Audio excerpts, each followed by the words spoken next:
Right, we're live. Welcome to Dive into World Building. Today we are talking with Alex White again because he just cannot stop putting out novels. Dude, I am incredibly impressed. It's been kind of a weird year. It's my third book this year. Third book of the year. And this one's on pre-order, right? Yes. It comes out December 11th. It's called A Bad Deal for the... Oh, is this backwards in my Hangout? It is. No, it's not. It's only backwards to you. It's only backwards to me. Yeah, it's called A Bad Deal for the Whole Galaxy. And you can see here that I've got a Victoria Schwab quote. Woo! So that was like my... that was nicer than most of the clothes I bought last year. I was like, oh. Nice. So, last time you were on the show, and for those of us who didn't know that Alex was on the show before, the last time Alex was on the show, we were talking about a big ship at the edge of the universe, but we also were talking about Daughters of Forgotten Light. Oh, yeah, Sean Grigsby. Oh, sorry. No, we were talking about another book of yours. What was I forgetting picking up? Every Mother May Know, maybe, or Alien the Cold Forge. There we go. Yes, we talked about both of those. In fact, sorry, when it's not the main topic, I start getting. It's all good. I just go all the way through my bibliography. That is totally my fault. But anyway, so we did talk about the previous book. So this is in this one is in the same universe as Big Ship at the End of the Universe. Edge of the Universe, sorry. At the edge, yeah. The restaurant's at the end, Big Ship's near it. Right.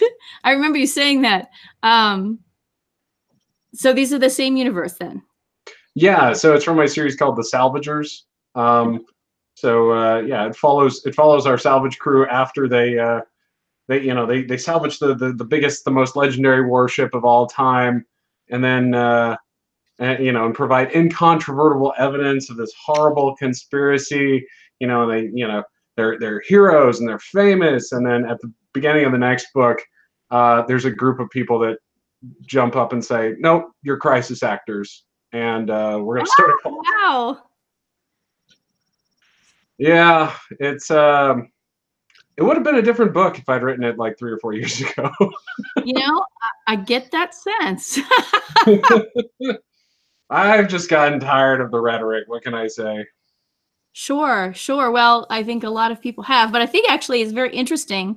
What can I say? Current events are giving us an insight into certain kinds of things that can actually happen that we would not necessarily have thought were plausible previously. Yeah, I say this all the time, that if I'd written something like this past year or the year before, I think everybody would have thought I was just the worst hack writer.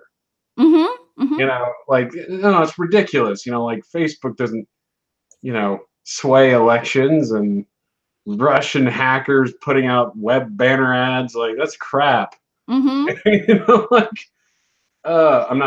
laughing to not cry, but I hear you.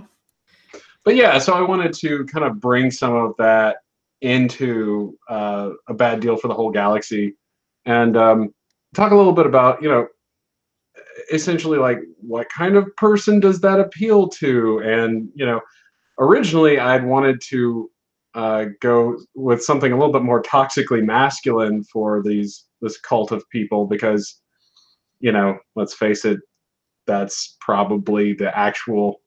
Anyway, but given that this universe kind of leans hard into the, it could be anybody, trying to get rid of pretty much all stereotypes in order to, I don't know, not try to write from within that experience, I guess. As authentic as possible, while at the same time not just like pointlessly propagating something just because I can. And so the cultists became, everybody, but in truth, I always had originally envisioned them as all pretty much college-age boys. So from wealthy families who feel that they've been wronged because their rightful place as conquerors of the universe was taken from them or whatever. Yeah. So, I think I'm very intrigued by what you're saying, but I'm going to want to ask you to back up just a little to give us a bit more context. So the cult is the group of people who are accusing our heroes of being crisis actors? Yeah, so that's correct. Now, interestingly enough, our heroes are um, off the grid enough in terms of like they're capable of taking these people on because they're rich now. Like they Yeah. at the end of the first book they salvage a big ship and it's really quite enriching, and so they decide they're going to use a lot of their personal wealth to try and go after and expose some of these people and fund their own operations and that kind of stuff. So yeah. I'm sorry, I lost the question. No, I think that's helpful. I wanted to I'm just trying to orient myself just a tiny bit. You had said that our heroes at the end of the first book were famous because they had provided evidence of what? Oh, well, I'm a little. I didn't want to say because that's kind of one of the spoilers. But what did you say? Like, what was your hint? Oh, they had provided evidence of this horrible conspiracy. Oh, okay, horrible conspiracy. I can deal with that. Right, and exposed the conspirators for what they were. Which is essentially thieves. And so again, at the beginning of this book, there are a bunch of people that they're not stealing from us. They were going to elevate us. They were going to make us the greatest. And, so there's a hugely nationalistic air about them as well. Mm. And so, yeah, so our heroes decide that they're going to, and they know that it's somehow linked with this financial engine, something called the money mill, which is generating a ton of income for the bad guys, but kind of autonomously through a bunch of serpentine bank accounts and that kind of stuff. And they want to dismantle that as well. Cool. That sounds strangely plausible as well. We've got there are secret infiltrations and heists, and there's like galas, and like it's got everything, every type of action movie thing you want. It's kind of got an Ocean's 8 component. I saw that recently and I loved it, so sure. Excellent. Excellent. Very important question. Are there masks at the gala? Oh, yes. Oh, let me tell you about the masks. I'd love to hear about it. Yes. There's an interesting place that they end up going called the Masquerade, which is a space station that's all about anonymity for business dealings. And it's essentially a country club, but nobody knows who anybody else is. And everybody wears masks all the time. And the masks are, they're all animal masks. So there are 5,000 masks that had been made, and no more will ever be made again. And so in order to even get to this space station, you have to have one of these. Okay. And all of the masks have, these kind of magical holographic cloaks that kind of appear over you when you put them on, and they're all animal themed, and and it changes your voice a little bit. So it's really impossible to ascertain, masculine or feminine. And then, and everybody uses, gender neutral pronouns. The dream. Well, I don't know when you see this place, but yes. It sounds a little like the oh man, I'm not bringing up the name of it. This is my brain today, but the place that they go in the Last Jedi, only gender neutral. Canto Bite. Canto Bite, but gender neutral. it's a little different than Canto Bight in that it's, first of all, it's not really casino themed. True. Secondly, everybody's apartments are sovereign territory, so there's no fighting in the common areas, but there's outright murder in the apartments. Oh, that's interesting. And there's a whole lot of and so they're trying to, of course, tail somebody important, and anyway, it's a lot of fun. It was a lot of fun to write. I liked describing all the animal masks and really going into detail about flaming antlers dripping with gold medallions and all that. Sounds great. Yeah, it was a lot of fun. It was a lot of fun to write. I always enjoy when you can write something that's really kind of sumptuously lavish, a little bit ridiculous. I like it ridiculous. Mm-hmm. So. Well, sumptuously lavish is often borderline ridiculous anyway. Oh, it absolutely is. I mean, really, when you look at, what somebody's saying when they conspicuously consume is they're lording it over you. That's the whole point, Yeah. And it's funny that we don't put it like that. We're like, oh yeah, he drives a Ferrari all the time. Does he need a Ferrari? No. Does he get it up to maximum? No. Does why does he have it? Oh, it's to make the rest of us feel like crap. Well, or to make himself imagine that the rest of us feel that way. Right. Absolutely. No, I agree. So there's this, okay, so orienting myself again. So you've got this amazing environment. Is this the main featured sort of oh no. No, there are lots of different environments in this book. Oh yeah, they go everywhere. There's it's a lot, and they luckily they kind of get to spend a good amount of time in places. Mm-hmm. Everything from frontier worlds with tiny little outposts to kind of the main kind of center of galactic finance, and they get to in the first book there's you learn about IGF accounts, which are these unsigned bank accounts that can just contain money, and you can access it if you have the password. And they end up going to the place where all of those are managed, which is like this crazy corporate dystopia. Again, maybe making fun of libertarians a little bit much, but I don't know. So with all those planets, how do you avoid the one biome problem where you just basically, in order to distinguish one planet from another, say, well, this one's all forest and this one's all ice and this one's all desert, and it's completely unrealistic? How do you make planets distinctly different and yet show that they're planets and not just stage sets on Star Trek?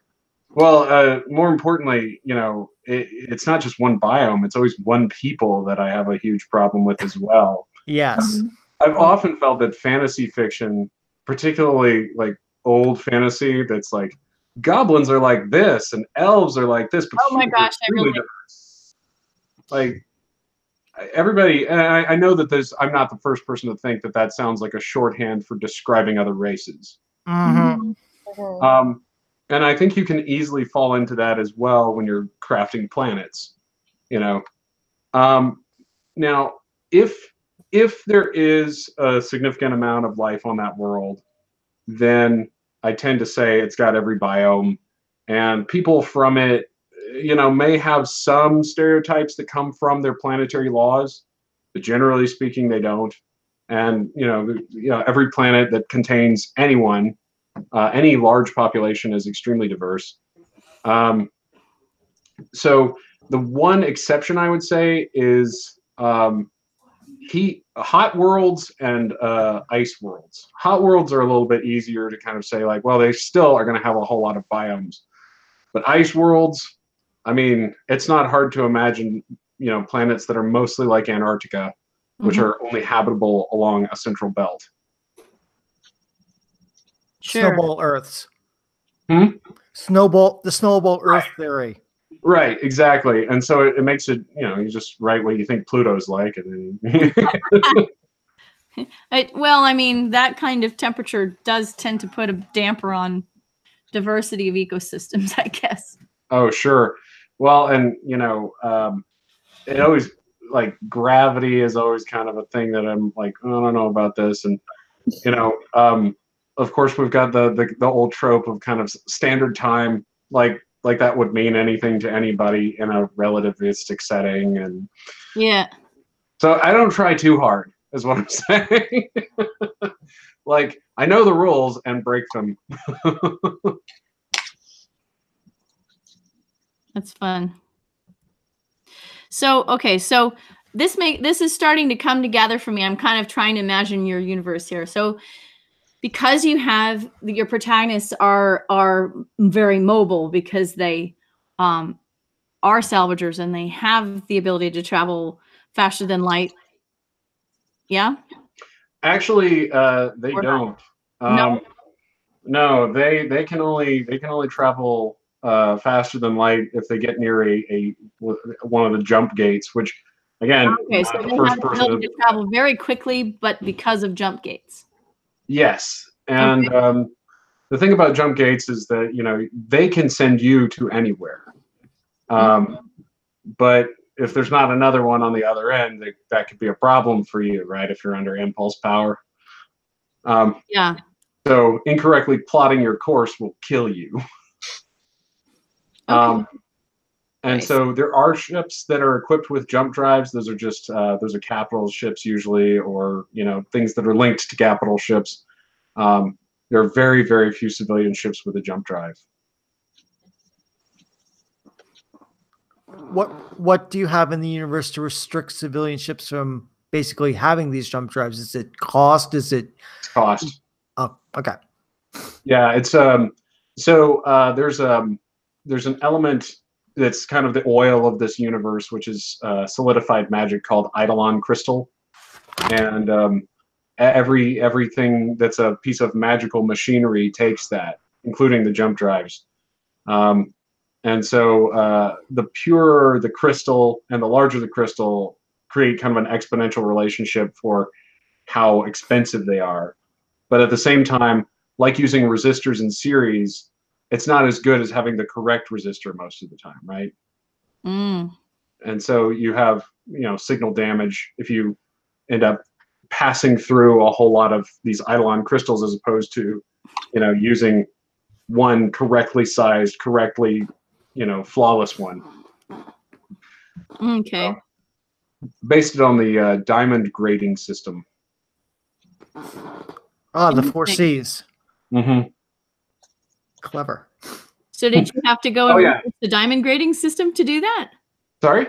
Did you end up researching the diamond grading system in order to do that, or did you already know about that from before? I knew about it from before. Many years ago, when my sister got married, Tiffany and Company sent her a VHS tape of how to know diamonds. Why are you sending this to us? There's no way she can buy this from you. So that's so funny. But I watched it a lot. I was really curious about it. Of course, unlike diamonds, Eidolon crystal is actually rare and not just controlled by a cartel. Now the jump gates are also controlled by a cartel, and I don't get into that too much, but the gate cartel is essentially neutral and passes no information to any governments.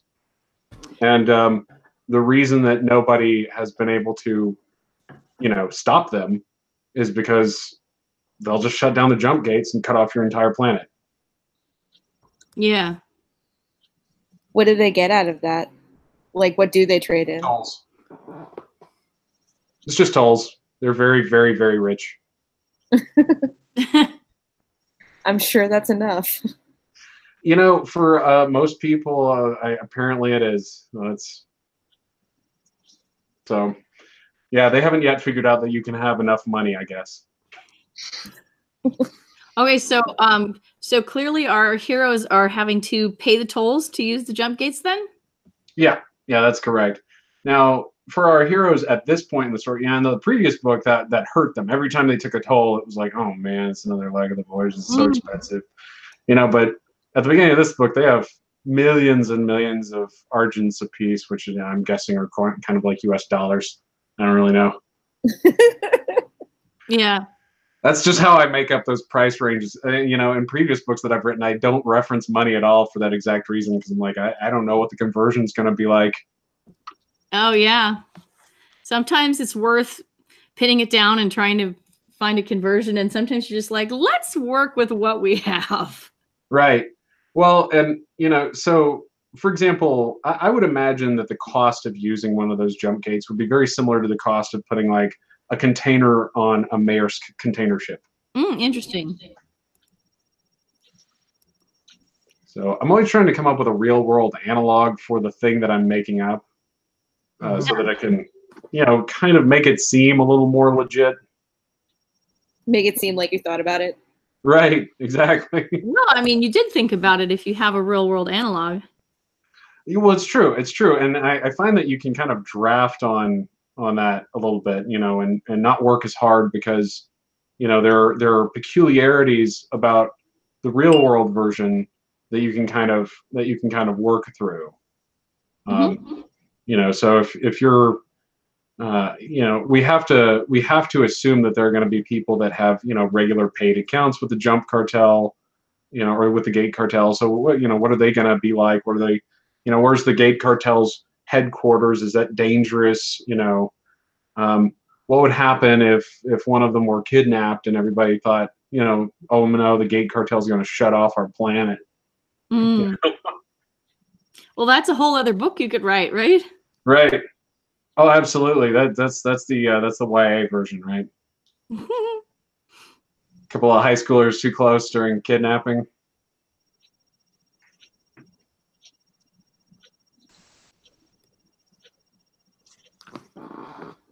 So that does jump into a side question. So what other kinds of ideas do you want to write in this universe? In this universe?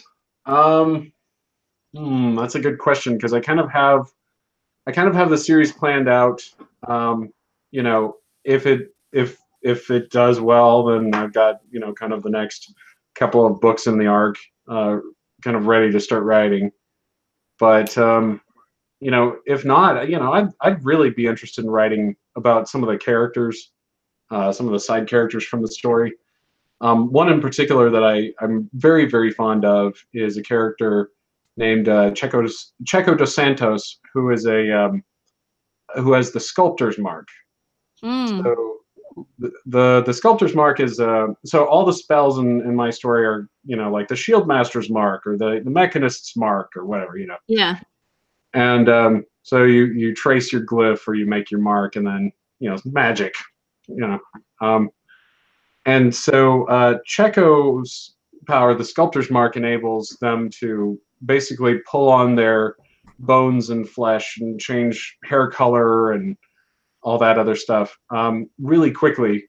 Though obviously that's just it's like doing your makeup. It's not something you can just be like, "Rah, done." Yeah. It's not like you could suddenly just have a glowing light and then you're something completely different. Right. It's not like Mystique, for example. Right. Mystique is awfully fast. But Checo can do that to other people as well, and so operates kind of a side business in plastic surgery. And I really like them because, first of all, I think their backstory would be really fascinating, because everybody kind of develops their mark around age 2 or so. And that means that this person probably doesn't remember what their face is supposed to look like. Oh yeah. And because there's an inversely biodiverse relationship between family and mark. So you cannot have the same mark as your immediate family. It's not possible. And so that also means that this person, was probably the black sheep, unless somebody else got something super weird. So that's, I'd love to write about that character. They're really cool. Well, they're a former member of the Fixers, which is an organization in the first book. It's like the Shadowrun Platinum insurance policy, where you buy a contract with them, and then they agree to rescue you from the most heinous of circumstances. And so at the beginning of the first book, the fixers get broken up, and because of corruption in their ranks, and Checo is kind of one of the remaining fixers that's drifting around without an organization to protect them. I see. So tons of underworld contacts, very exposed, able to disappear instantly. It has all the makings of a good spy book. Yeah, for sure. And I gotta admit, it's, if I could pick any superpower, I think that'd be it. That would be really cool. What was the process like of like deciding how magic and tech were like integrated and how that like changed how tech developed, that kind of thing? Does that make sense? Yeah, absolutely. So I'm really interested in. I really like a lot of like the JRPGs when I was younger, and nowadays, it's hard to find time to play something that takes 80 hours to beat. When you got a couple of contracts going on, but I always thought that was great that they always had no problem integrating magic and tech. Like they act like it's just totally normal. You play like Xenogears or Final Fantasy 3 or any of those. It's just got magic and tech together. Period. That's how it works. Yeah. And sort of fundamental premises of the whole thing. Right, and I always thought that was weird that it isn't like that here. Mm. And I also wanted to, I wanted the magic to be scientifically controllable. Because one of the things that I figured, even if you don't know exactly, how the power source works or something like that, even if it's a little bit of a black box, humans are still going to use it. And so I figured they'd probably figure out a couple of ways to entrap some of these spells into magical tech, and then that gives them a better diversity of spells when they need it. Yeah. But yeah, I mean, aside from that, magic has a couple of serious rules in my story. All of the spells are kind of based on like Watt's law and some of the What did you say? Yeah, the basic principles of like electrical engineering, which I'm not an electrical engineer. I'm an artist, but whatever. It made it easy for me to kind of say, okay, well, this should be this big, and this is how powerful that would be, and that kind of stuff. And so there's a lot of consistency because there are actual equations behind the sizes of the spells. You may have just heard my kid just then. That's cool. Yeah. Well, you know what? I think it's really interesting that you're pointing out that there are some basic principles behind it, because I think when you're working in an arena like Magic, it's really easy for things to just kind of become very chaotic. Mm-hmm. And there's a lot of room for that. Sure. Depending on the story that you're telling. But I think, in fact, that being able to explore properties of your magic system, in a way, restricting it in some ways makes it more powerful in other ways. Well, what I want, and I think this is kind of where you were headed as well. What I want to see is I want my rules to be so clear that the reader can guess what I do the page before I write it. Mm. Obviously, it's no fun if it's like way ahead.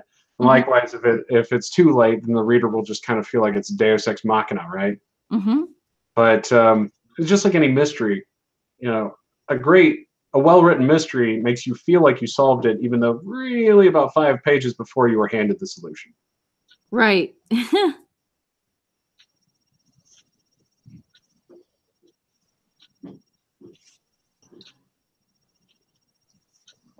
That's really interesting.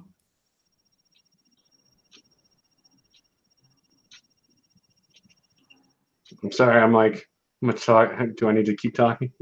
No, actually, I'm just writing notes. Gotcha. I'm just writing down a good mystery makes you feel like.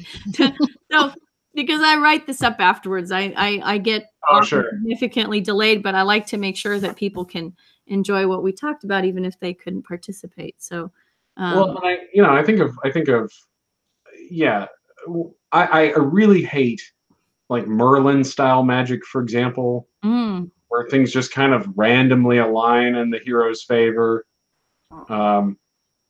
I especially hate I wasn't trying hard enough magic. Like, that's a really common trope in anime, right? We can't beat this guy. Well, I wasn't trying hard enough. Okay. Just try harder. And I hate that. Like, I don't care how hard I try. I'm not gonna go like beat up John Cena, True. But heroes apparently have a limitless ability to convert willpower into actually useful things.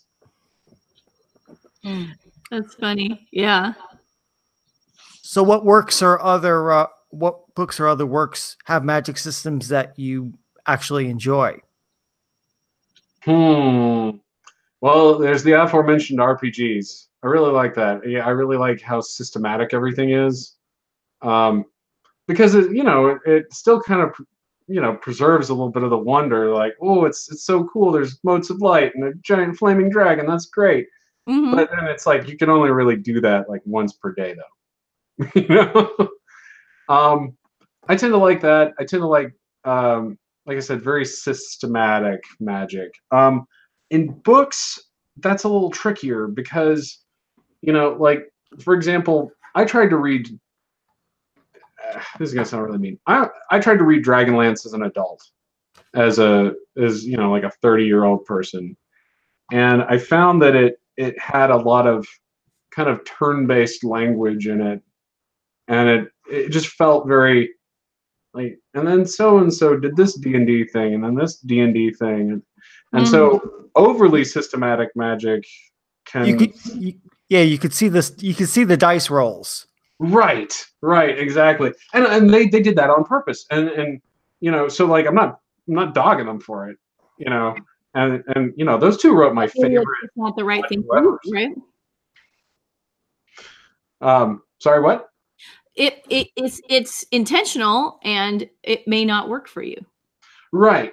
I think it's great. I actually felt like it was the book that I needed in middle school, and I was kind of pissed that I didn't discover it when everybody else did. Yeah. But yeah. So overly systematic magic in novels tends to not work very well for me. But I'm trying to bring a tactical aspect to it that keeps it very useful in the salvagers. So like if like for example, if you were born with the arsonist's mark, the ability to throw fire and heat stuff up, that is like one of the most useless things you could ever have. Like you're pretty much guaranteed to be a conscript in the military. Because there just aren't a lot of excuses to throw fireballs.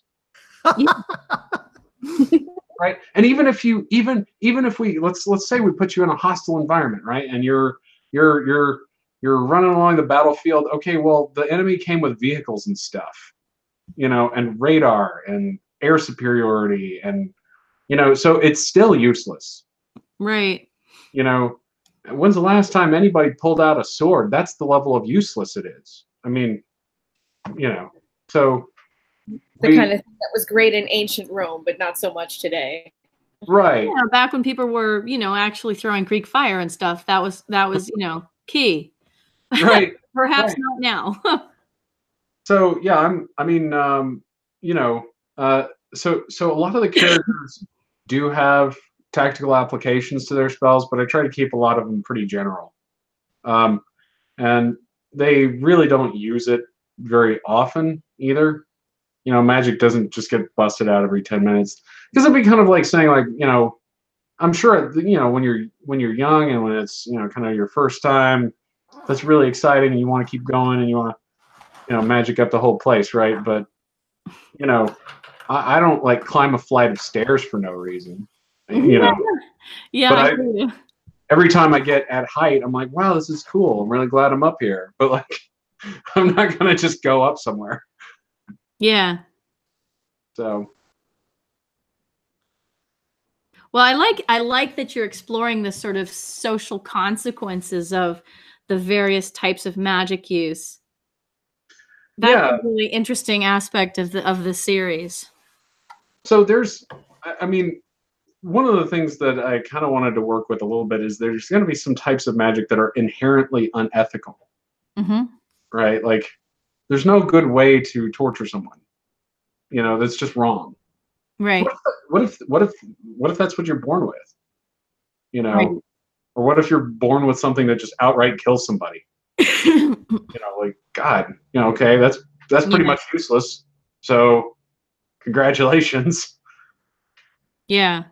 So, you know, a lot of there are and there's a light at the end of the tunnel for some of these people because there exists the technology like an amp. So you cast a spell into it, it magnifies it. It's pretty simple tech. We have it for every other type of energy transfer, so we may as well Right. have it for this too. And so a lot of these people, you know, eventually can find their way up to being a battleship captain, where they cast a fireball on the bridge and a huge fireball comes out of their ship or something like that, and that's cool, you Sure. know. But generally speaking, it creates a bit of a caste system, you know, um, and that's not as explored, but it does come up a little bit. You know, sometimes there are people that have certain marks that everybody just knows that that person is worth a lot of money. You know, Mm. um, there's there's a mark called uh, datamancy, um, and so you can instantly correlate and get answers from any data source that you have access to. Wow. And those people are all just rich. They're ridiculously wealthy Yeah. because it's so easy for them to see trends and do analysis um, that other people just can't do. I'm gonna be taking this one to my husband and saying, dude, you have datamancy. Absolutely. Not that he's filthy rich or anything, but he's, you know, Right. he's the one working with the databases, so he'll get a good kick out of that. Sure. Well, and from a tactical standpoint, if you're looking for a landing zone and you know that an area is covered by X number of sensors of type Y, your datamancer can very quickly calculate like, okay, well, these are the safe places to land. Sure. But he'll probably do it, or he or she'll do it by, going on to the internet and getting military files, about the sensor packages and that Sure. kind of stuff. So I try not to get too overly technical with some of this stuff, but I did work in as much realistic military stuff into the combat scenarios as possible. I don't think of it as MilSF though, and I would hate it if people called it that. Yeah. It's adventure fiction. It's supposed to be an adventure. Well, that's interesting. So I'm actually I'm still back on your thought about how the different marks create a caste system. I mean, last time we spoke, I asked you how many marks there were, and you were like, "There are just tons," right? Mm-hmm. So it seems as though the list of marks is probably large enough that but that you can't possibly, well, you couldn't know them all. Is Right. right? But Right. you would still have these. You would still have, it's almost like social groups in the world, right? You Right. don't necessarily know what all the social groups in the world are, and yet these social groups have, stereotypes surrounding them, and they have social values of various types, and people have attitudes towards them and stuff like Sure. that. Sure. Well, and I would say that's exactly right. In the second book, there's a character whose mark is so unique that nobody's ever really seen it before, and they don't really know what to call it. They just don't. Mhm. I was going to ask if new marks appear inside the narrative or inside the world, and people just have to deal like, oh, now we have a mark for this. Right. Right. I mean, like, yeah. Once there are scans, yeah, there's of course a group of people that are maintaining an encyclopedic knowledge of it as much as they possibly can. But yeah, I mean, you never know what kind of Right. talent somebody's going to manifest. And you know, I will say this: there are a lot of common ones that Mhm. are seen kind of on a regular basis, and characters will be able to recognize those on site. You know, so Yeah. the Mechanist mark is a good example. Anybody who's worked with any kind of like an IT department or something like that is going to be able to say, oh, okay, that's the mark that causes my machine to do stuff. So, Cool. but you only get one.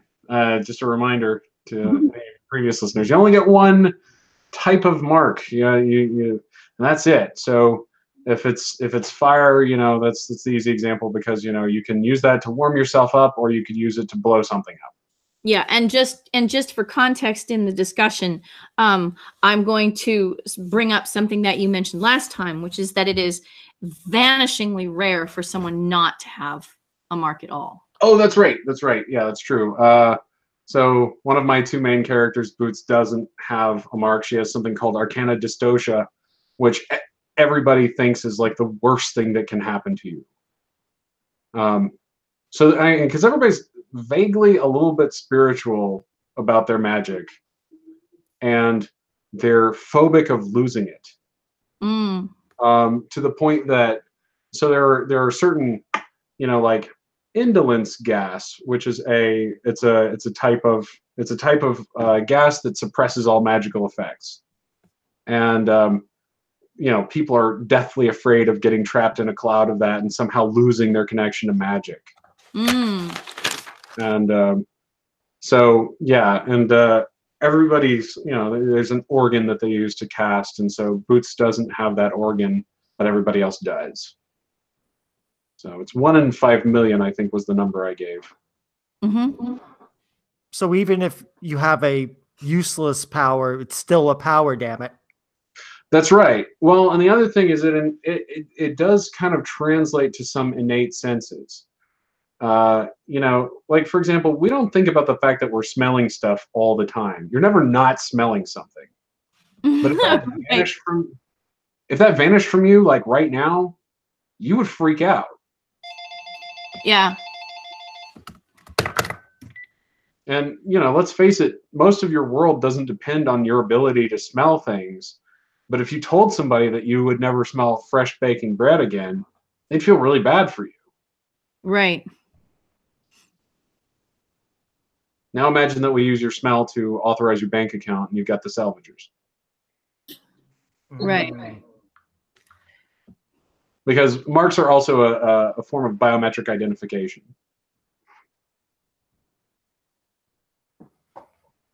I was actually gonna ask a little bit about, so like everyone, when they form their mark at I think age 2, you said they all are just sort of inherently doing the same motions. Are there like small differences between people, or?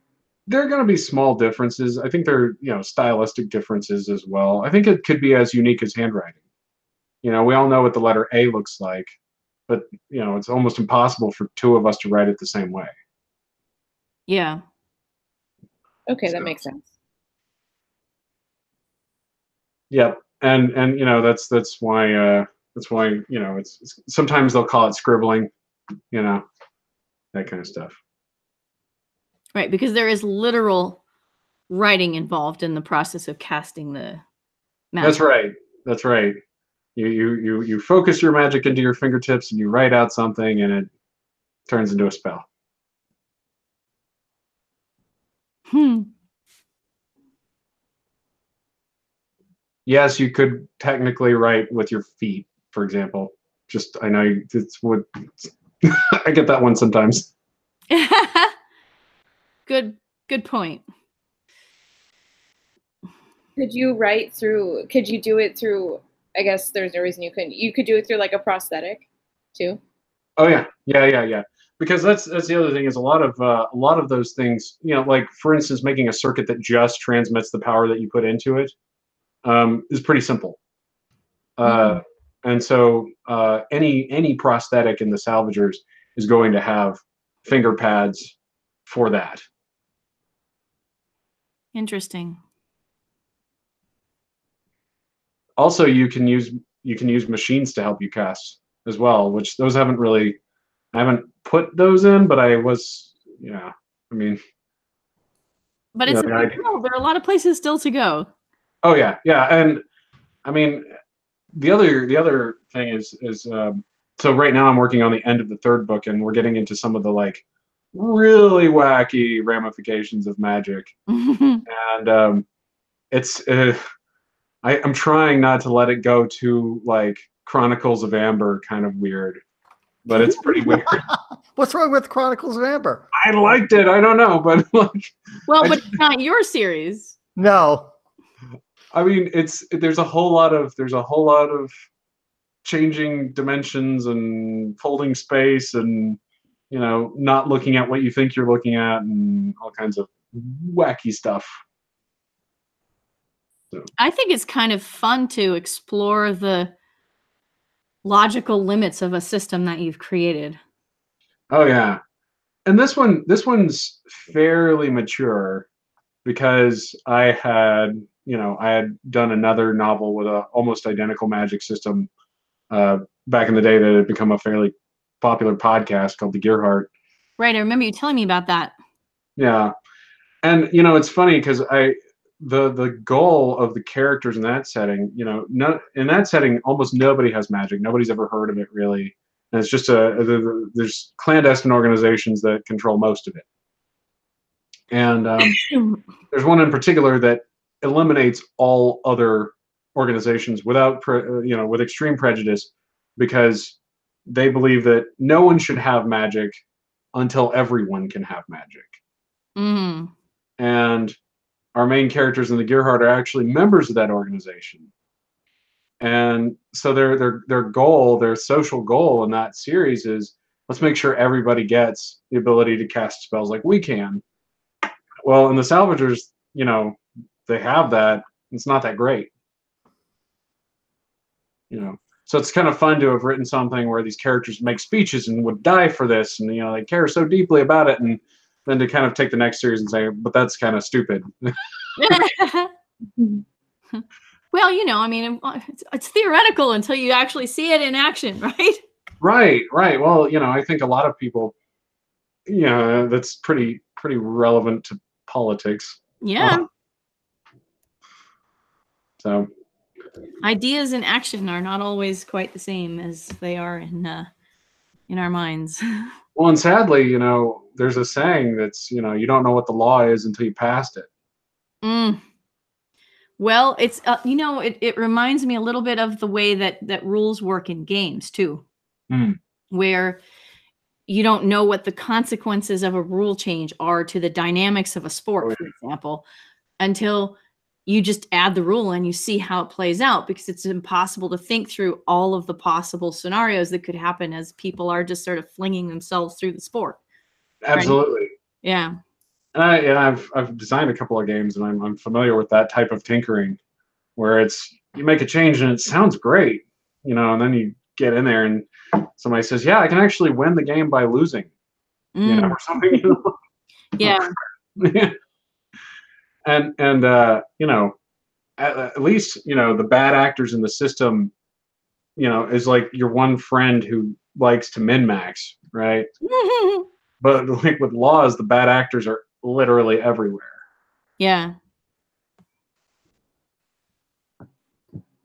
Yeah.